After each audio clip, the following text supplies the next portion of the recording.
teología para muchos es más un problema y un inconveniente que una ayuda y ventaja.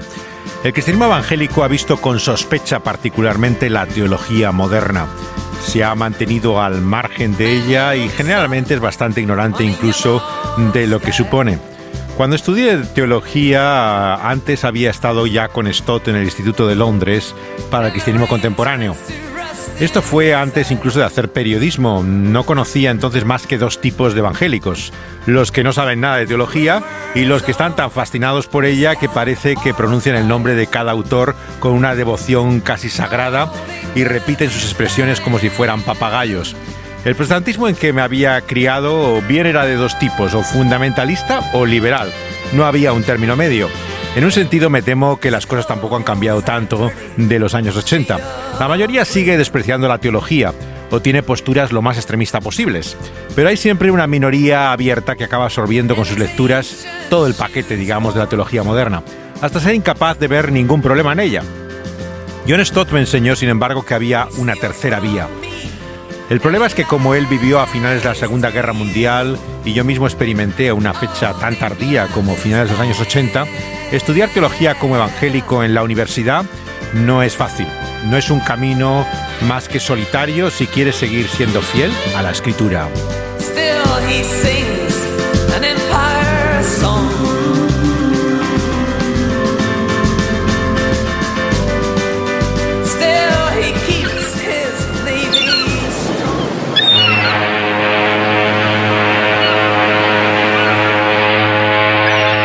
Retirar de primado de la comunión anglicana el arzobispo de Canterbury llamado Robert Ramsay. Es el padre del conocido novelista ahora, de este pastor detective que está llevado a la televisión.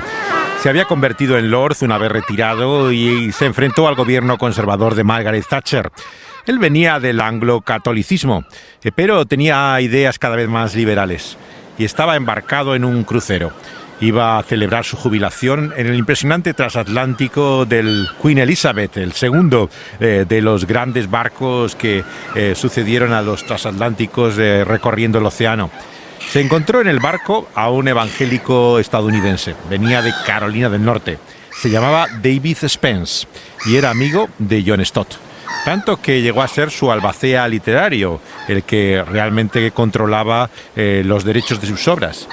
Ramsay había estudiado teología en Cambridge con John Stott y luego fue elegido arzobispo en lugar del compañero de colegio de Stott, Hugh Montefiore, que era su más grande candidato competidor a él. Como cabeza de la Iglesia de Inglaterra, Ramsay le había dado el grado honorario de doctor a Stott. Y le dijo en el barco, hablando en una conversación en el transatlántico al americano Spence, que Stott tenía una mente tan brillante que fue el mejor estudiante de la tradición teológica liberal que había en Cambridge. El problema, dice Ramsay, es que no se creía absolutamente nada de esa teología. Eso para mí es una anécdota que muestra claramente quién era Stott. Desde luego que si rechazaba la teología moderna no era por ignorancia, era precisamente porque la conocía demasiado bien. And these beautiful old lights, which have witnessed centuries of pomp and ceremony, look down again on the rich ceremonial of the church, the enthronement of a new archbishop. Esta es la noticia en la BBC de la coronación, como le llaman a la ceremonia en la que Robert Ramsay fue hecho arzobispo, primado por lo tanto de la comunidad anglicana en la ciudad de Canterbury, donde está la sede de esta iglesia de Inglaterra. La particularidad de estas ceremonias, claro, es que están presididas por la reina, debido a la alianza que hay entre la iglesia y el Estado en Gran Bretaña. Las figuras no solamente de los altos jerarcas y primados de la Iglesia de Inglaterra, sino también incluso de cualquiera de sus ministros y obispos, pasa también por medio de la corona y del primer ministro. Este es el extraño medio en el cual también se forma John Stott para llegar a ser ministro de la Iglesia anglicana.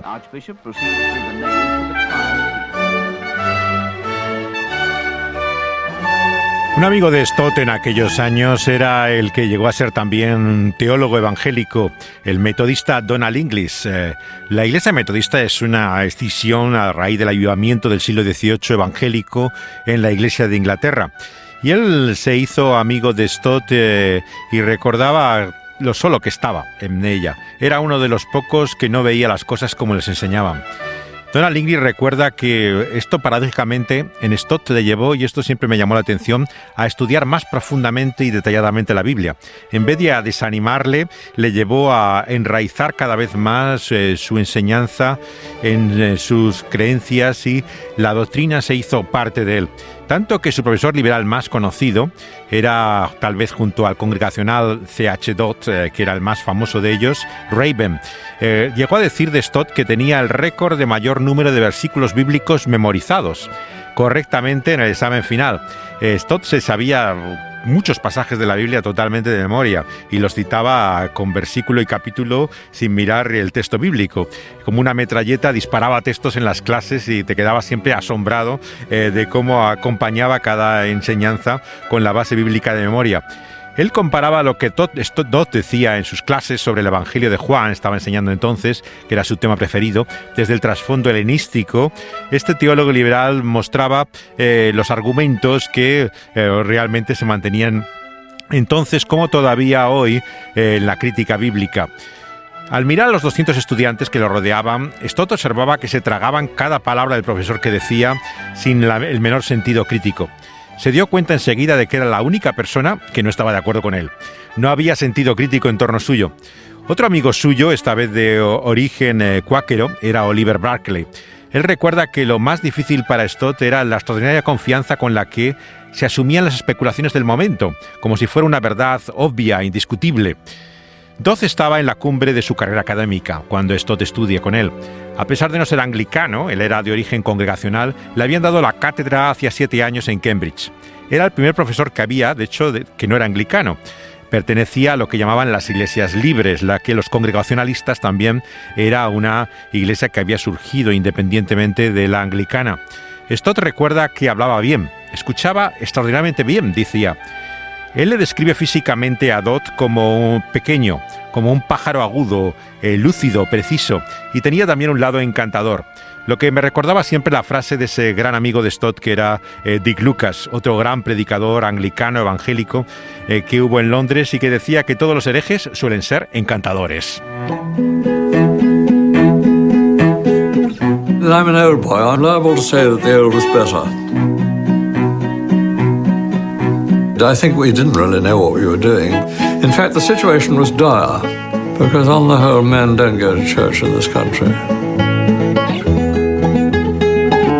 God had opened one of the few churches that is right at the heart of the financial quarter, and nobody would want to go to one of those churches because there was no one there. The 1950s were an astonishingly important decade. I took Bible studies to some of these businessmen. These men were determined to have a gospel meeting once a week. And so when St. Helens came up as a vacancy, Tony, who was a member of the Merchant Taylors Company, persuaded them to interview me. La voz de Dick Lucas, el incomparable gran predicador que estaba juntamente con Stott, describiendo cómo fue el destino de castigo que le mandaron en la iglesia anglicana por ser también tan crítico desde su educación. Él había sido marino en la Segunda Guerra Mundial y había entrado tardíamente en la teología y allí no encajaba de ninguna manera. Y le mandaron a un destino donde pensaban que no iba a causar problemas. Era en plena City, el centro financiero de Londres, y allí dijeron, allí muchos líos no va a montar. Y claro, no había nadie, no vivía nadie en ese sitio y el domingo estaba absolutamente vacío. Y además ya, dice, en los años 50 tampoco iba casi nadie a la iglesia. Así que pensaban que era el lugar ideal para alguien problemático.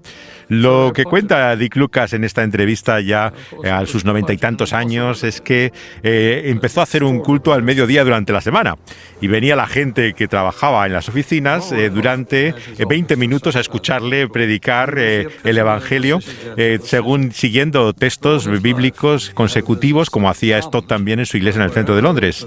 Y lo sorprendente es que empezaron a convertirse muchos de los hombres de negocios que estaban en la City y la iglesia empezó a llenarse los domingos de gente que volvía el domingo a la iglesia, al lugar donde trabajaba y donde había escuchado la predicación de Dick Lucas. He had an instinct, yes, I'd forgotten this. He had an instinctive wisdom. Yeah, that's an enormous gift, isn't it? Very rare. Dick Lucas tiene un increíble sentido del humor. Aquellos que le hemos escuchado durante años, también cuando sigue teniendo la mente lúcida. Le fui a ver hace poco en su casa donde vive soltero como Stott, ¿no? Y tiene 2 pisos y se maneja todavía él con dificultad por la escalera, con algo de ayuda, pero está viviendo todavía a una edad tan avanzada en Londres. Él realmente también se mantiene prácticamente solitario en esa época que está describiendo en la Iglesia anglicana, fiel a la predicación y en contra realmente de todo lo que era la corriente predominante en su iglesia y en la teología del momento. Yes, this is a good memory, actually. He would be horrified. I think he'd be rather hurt for me to say that, but I think now that he's in heaven, he wouldn't mind the truth.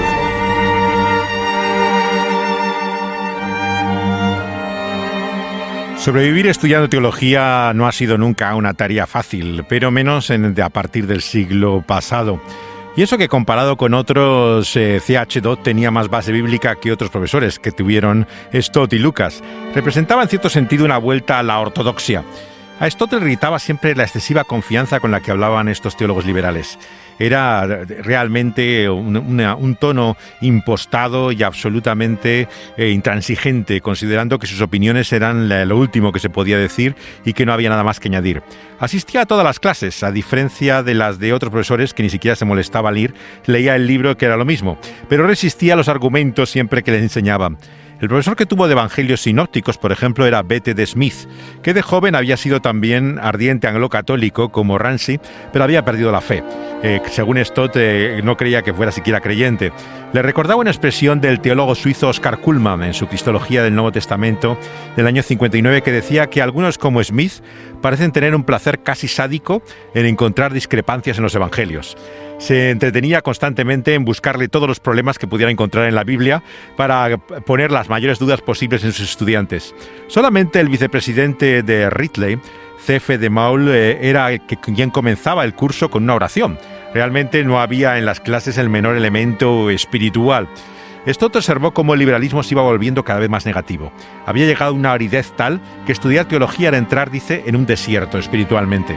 No solamente no era una preparación para el ministerio, sino que se había convertido en un ejercicio académico filosófico, de resolver problemas intelectuales. Y la mayor parte del tiempo la pasaba en su habitación o en el salón de la lectura de la biblioteca universitaria, y solamente en el verano se le veía a veces también en el jardín de Trinity leyendo. El sistema universitario británico se basa en el estudio propio. O sea, no hay muchas clases, son tutorías generalmente, y las clases son un elemento más de la formación, pero no es lo fundamental. Los estudiantes forman pequeños grupos, 3 o 4, que se reúnen con un tutor, que es un profesor, que les va guiando en su estudio personal. El profesor suyo se llamaba John Barnaby. Esto le recordaba como una persona de aspecto melancólico, que no producía ni entusiasmo ni extremismo. Era alguien ordenado hacia poco. Sucedió en el año 52 a Michael Ramsay, también en la prestigiosa cátedra de teología de Regius, y había sido actor, músico, incluso cantante de folk. Stott no estaba de acuerdo con la manera en que enfrentaba a Jesús con la ley de Moisés, pero, sin embargo, le tenía como tutor. En medio de sus luchas teológicas, Stott encontró un apoyo inesperado. Era uno de los 2 mayores expertos que había en Cambridge de lenguas antiguas. Se llamaba Basil Atkinson y tenía a su cuidado los manuscritos antiguos que guardaba la universidad. Era el encargado de la biblioteca. Como muchos profesores de Oxford y de Cambridge, en cierto sentido Dick Lucas también estaría incluido en la descripción, era excéntrico como pocos. Son personajes realmente ingleses que prácticamente han pasado a la historia, ya no se encuentran británicos como ellos. Generalmente era gente soltera, con muchas rarezas, extremadamente inteligente, pero que vivían también de una forma bastante peculiar. Este hombre, por ejemplo, Atkinson, vivía con su anciana madre en una casa, iba en bicicleta, como la mayor parte de los profesores, por la ciudad, pero llamaba la atención porque siempre llevaba trajes, sombreros muy pintorescos. Tenía un vozarrón enorme, con el que cada vez que abría la boca, pronunciaba cada palabra con tanto énfasis, ¿no?, que era muy fácil de imitar. Muchos hacían bromas hacia parte de él. Atkinson era quien hacía las lecturas bíblicas en la iglesia de San Pablo cada domingo por la mañana. Algunos dicen que iban solamente para escucharle cómo leía el texto bíblico. porque era tan peculiar la forma de él de hablar que llamaba la atención. Invitaba siempre estudiantes a su casa. Era probablemente uno de los más accesibles profesores que había, dentro de sus muchas rarezas. Era de hecho el principal apoyo académico que tenía el grupo evangélico universitario. Siempre estuvo dispuesto a aconsejar, animar a cualquiera que se le acercara, porque a pesar de ser excéntrico, era un hombre de oración, muy preocupado siempre por ayudar a los demás. Había sido también objetor de conciencia, pero en la Primera Guerra Mundial, no en la Segunda. Y sus rarezas le impedían siempre simpatizar del todo con los problemas de la gente, pero a Stott le animó de alguna forma. Más normal era el doctor Douglas Johnson. Él llegaría a ser secretario general de los grupos bíblicos universitarios del grupo evangélico de estudiantes durante 37 años. Todos le llamaban DJ.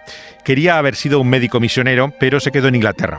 Estaba muy interesado en los estudiosos de Cambridge que habían revisado la traducción de la Biblia en el siglo XIX, Lightfoot, Westcott, Hort, que publicaron el texto original de la Biblia en una famosa edición que ha marcado todos los estudios bíblicos. DJ fue quien le introdujo a Stott en la vida y obra de un pastor y predicador de Cambridge en el siglo XIX. Estamos hablando de Charles Simeon. Hacía 150 años que él había predicado el Evangelio en Cambridge. Y el sueño de DJ era promover un movimiento parecido al que vivió Simeón en su época, en la misma universidad, de vuelta a las doctrinas que redescubrieron en la Biblia, la erudición bíblica que había caracterizado a estos evangélicos del pasado. DJ creía que era el pietismo lo que había hecho que la teología fuera ahora tan liberal. Su influencia en la formación del Comité de Investigación Bíblica que hubo en el movimiento estudiantil fue clave para formar una comunidad que todavía existe, Tyndale. Se dedica a la investigación bíblica y tiene su base en Cambridge. El más claro discípulo de DJ sería luego Oliver Barclay. Stott se veía más como un seguidor, digamos, de Bass, del hombre que llevaba los campamentos para estudiantes de colegios. Era a lo que se dedicaba cuando estaba en Cambridge. Esa educación privada de la cual venía y que le daba esa forma peculiar de hablar, le daba también la independencia incluso del movimiento estudiantil que había en Cambridge. Lo presidía Barclay, y ese movimiento, que se llamaba CQ, dio lugar luego a todo el movimiento nacional de UCCF y que daría lugar finalmente a la comunidad internacional de estudiantes evangélicos, o sea que Cambridge era la madre de todo el movimiento evangélico estudiantil. El enigma de por qué Stott nunca llegó a ser miembro de esta asociación lo explica tal vez su amigo y biógrafo Dudley Smith. Dice que una vez hizo una promesa a su padre de que no se iría nunca a ese grupo de fanáticos religiosos que había en Cambridge. Según su biógrafo, él cree que era por lealtad a su padre, que nunca se llegó a ser miembro del grupo. A mí la anécdota me parece dudosa, realmente. Conociendo a Stott, no me imagino que la lealtad paterna llegara hasta tal punto de no entrar en el movimiento. Yo creo que era su independencia, era un hombre bastante espíritu libre, como se suele decir ahora en la política, verso libre, por donde pasaba, y realmente ni incluso en el movimiento evangélico se sentía como miembro de pleno derecho. Su padre le pagaba los estudios, es cierto, y el padre no le gustaba que hiciera teología, quería que había hecho otra cosa. Pero por fidelidad tal vez a esa promesa quizás es que no llegó a ser miembro. Lo cierto es que apoyaba económicamente al grupo, le daba dinero cada mes a la asociación como si fuera un miembro más, aunque no había entrado nunca oficialmente dentro de ella. Su padre ya no tenía ninguna relación con él, habían tenido tantos enfrentamientos y la objeción de conciencia de él en la Segunda Guerra Mundial le había apartado del todo. Así que su única vía de contacto familiar era la madre, que hacía de mediadora entre el padre y él. Stott mantenía la independencia, pero gracias a ella yo creo que pudo sobrevivir su fe en un medio tan hostil, en que respondía críticamente a todo lo que le enseñaban los profesores. Let me introduce the topic. I reckon that one of the great things that unites us in Keswick is that we're all committed to the church. Of course, we're all committed to Christ, all one in Christ Jesus, but we're also committed to the body of Christ. Of course, we come from different races, different countries, different nations, different cultures, different denominations, but we're all members of that amazing phenomenon called the worldwide Christian community. Es la inconfundible voz de John Stott introduciendo en la conferencia de la Convención de Keswick el tema de la Iglesia y como también nuestra lealtad a Cristo indica también la pertenencia a ese cuerpo de Cristo que es la Iglesia.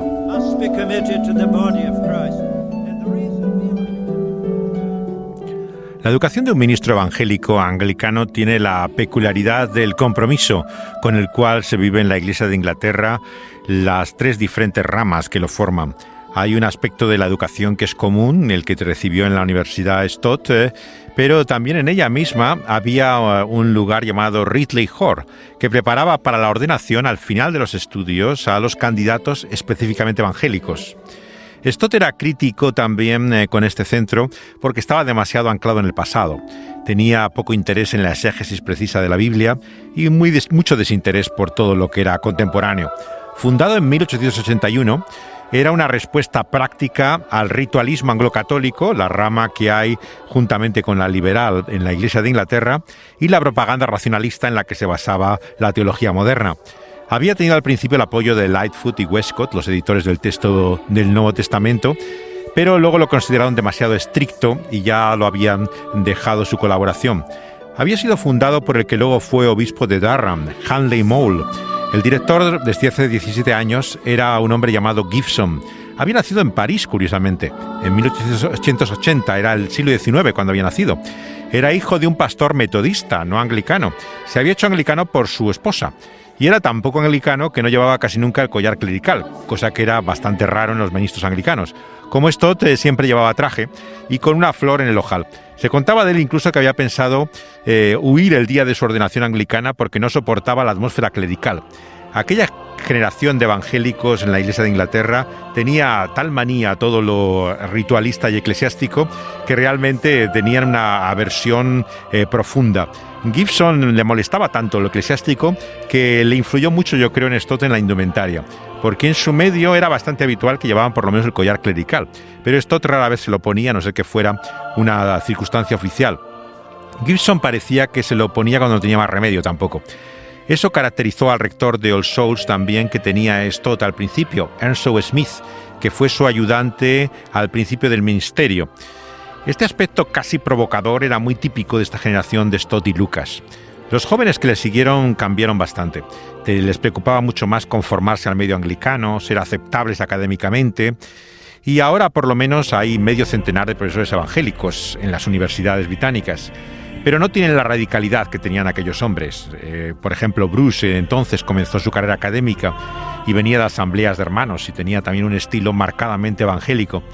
Los modelos de esa generación de Stott eran maestros como Mole, el fundador de Ridley, que era conocido como Charlie. Esto también era muy particular de este grupo, que nadie le llamaban con su título o su nombre propio, sino que tenían abreviativos cariñosos. Había sido vicepresidente de Ridley hasta el año 44, cuando acaba la Guerra Mundial. Mole combinaba una brillante erudición del Nuevo Testamento con la humildad que tenían muchos de estos hombres. Era afable, tenía un encanto personal como se ve siempre en la vida de Stott. La teología evangélica nunca fue una cuestión meramente intelectual. Este es un problema que mucha gente no entiende. El carácter que buscaban era el fruto del Espíritu. Y esto, como nos dice la Biblia, es amor, es gozo, es paz, es paciencia, benignidad, bondad, fe, mansedumbre, templanza. Eso era lo que buscaban realmente ellos como siervos de Cristo. Hombres como el tempranamente fallecido por cáncer David Watson, que era pionero del movimiento carismático en la Iglesia de Inglaterra, recordaba sus días en Ridley como con disgusto por el culto formal que había en la capilla. Rechazaba todo lo que consideraba remotamente liberal y te daban respuestas teóricas, dice, a preguntas que ya nadie se hacía. Antes de morir, Watson reconoció que su poca paciencia podía ser tal vez una señal de arrogancia espiritual y una actitud demasiado crítica. Le faltaba la humildad quizás de Stott, que era algo más positivo, pero desde luego igualmente claro en cuanto a sus convicciones. Cuesta distinguir en qué consiste lo evangélico hoy de muchos cristianos que trabajan en la academia, pero también la mayoría sigue sin entender de qué sirve la teología contemporánea. Estamos, yo creo, finalmente como en los días de Stott, entre el fundamentalismo y el liberalismo, pero la opción seguirá siendo siempre para mí la tercera vía que representaba él, lo que él llamó la fe cristiana histórica. Por ella, algunos todavía nos sentimos orgullosos de llamarnos evangélicos.